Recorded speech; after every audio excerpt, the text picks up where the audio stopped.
What would you do if all your life you followed the rules to keep you safe from the forest, but one day you ended up seeing a creature wearing your face, but something about it was just eerily wrong? Hello, I'm CC and welcome to the Crucible of Character, where today we have another scary Reddit story for you.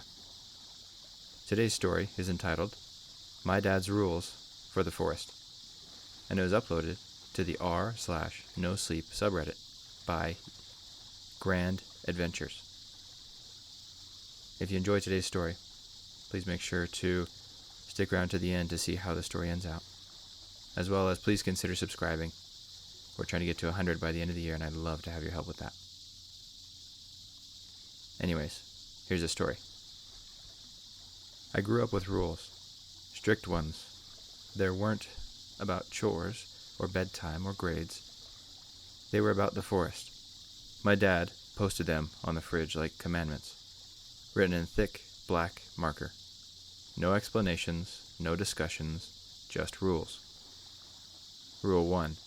If something calls your name from the trees, you don't answer. Rule 2. If you see someone who looks almost human, go inside immediately. Rule 3. When the woods go silent, so do you. Rule 4. Never open the door after dark. Not for anyone. Back then, I didn't think much about them.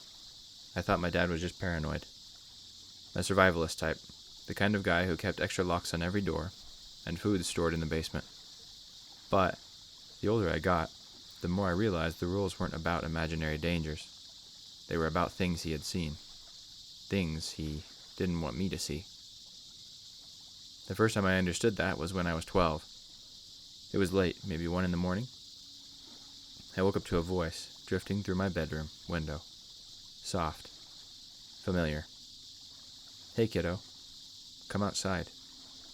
It sounded exactly like my dad. Same tone, same warmth. But it came from the wrong direction. My dad slept on the opposite side of the house, and the voice came from the woods.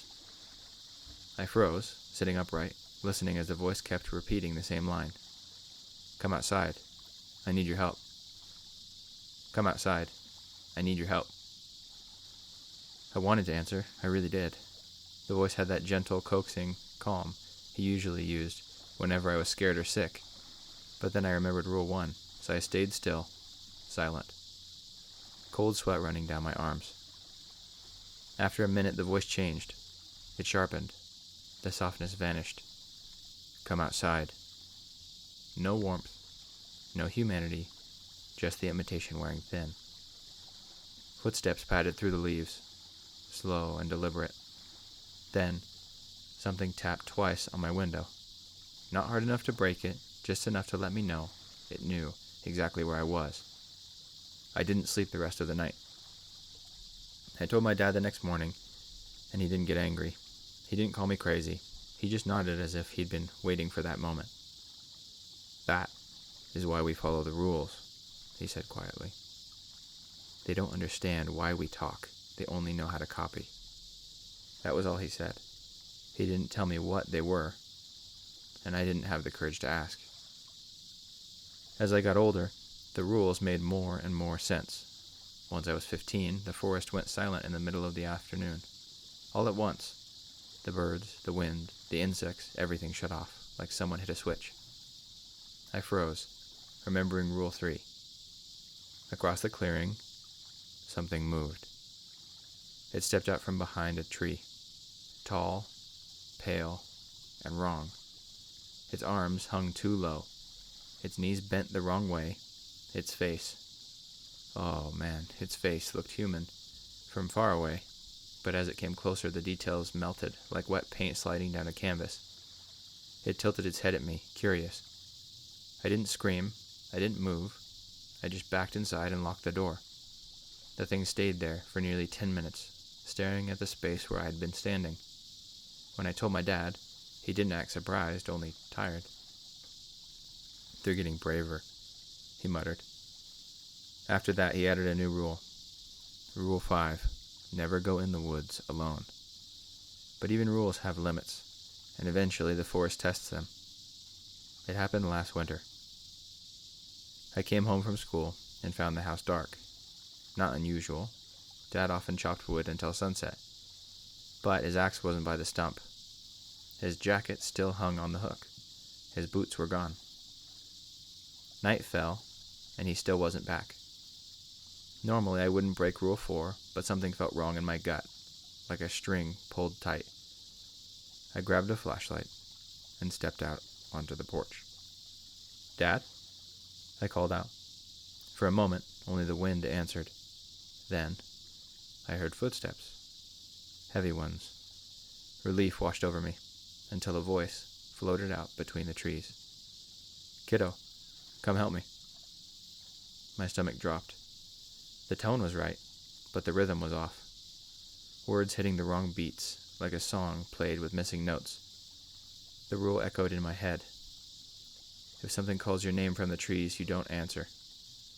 But this time, I needed it to be him.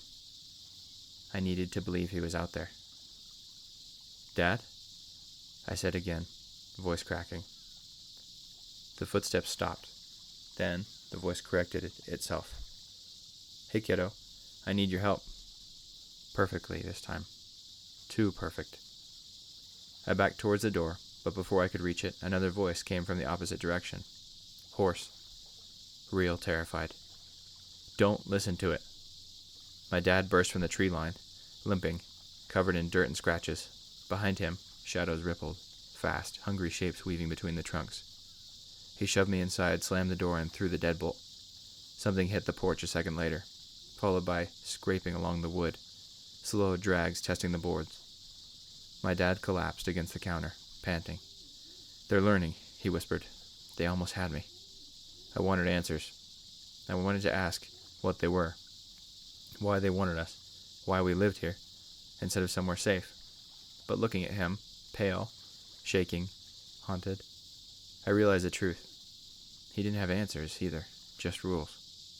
Rules that kept us alive. For a while. The next morning, he was gone. No note, no signs of struggle, no footprints. The forest was loud that day. Birds chirping, leaves rustling, wind swaying the branches as if nothing had happened. I waited for him to walk out from the trees with that smile he always wore. He never did. That night, something tapped on the window again. Soft and familiar. "Hey, kiddo, let me in." My father's voice. Perfect, gentle, and patient. I didn't move, didn't breathe. The tapping continued for hours. It still happens almost every night. Sometimes the voice sounds tired, sometimes angry, sometimes even pleading. But I follow the rules. I stay quiet, I stay inside, and I never open the door after dark, not for anyone, especially not for the voice that sounds exactly like my dad. The end. I really like that story a lot. I think it was definitely pretty simple, but at the same time, I think there's a lot to learn there. What could we have done differently? Well, the dad said, "Stay together." And although this boy is 15, and, these monster things could be super strong, or whatever else, the dad did say stick together, and so I think if there was something different that could have happened that maybe could have saved the dad, for who knows if the dad's still out there, or be captured, or whatever else, I think it would have been to stick together. Two people are better than one, even if the two people are less strong than the one. I think understanding, again, this going back towards a lot of these creepy stories, kind of just learning and understanding that we have limitations. And so pushing people away in an effort to protect them isn't usually what ends up helping them, isn't usually what ends up helping us. It usually ends up just hurting us and them.